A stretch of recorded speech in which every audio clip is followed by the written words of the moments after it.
Assalamu alaikum warahmatullahi wabarakatuh. Alhamdulillah wassalatu wassalamu ala rasulillah wa ba'd. Agamba obubaka sallallahu alaihi wasallama ng'akuutira omukkiriza atukubiriza atwewaza nnyo okulyaza amaanya.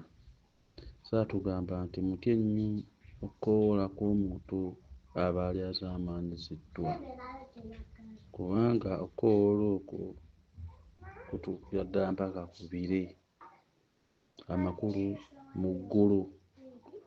Kyava agamba Allah nti ku lw'ekitiibwa kyange n'obugulumivu bwange, omuntu oyo aba alyaza amaanyiziddwa, aba asabye edduwa.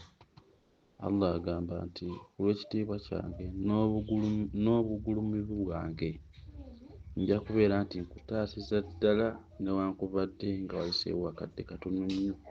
Amakulu edduwa y'omuntu oyo aba alyaza amaanyiziddwa ddaaki Allah aba anaagyanukula. So tutye nnyo okubeera nti tunakuwaza abantu bayinza otusabira edduwa ne zitukwata.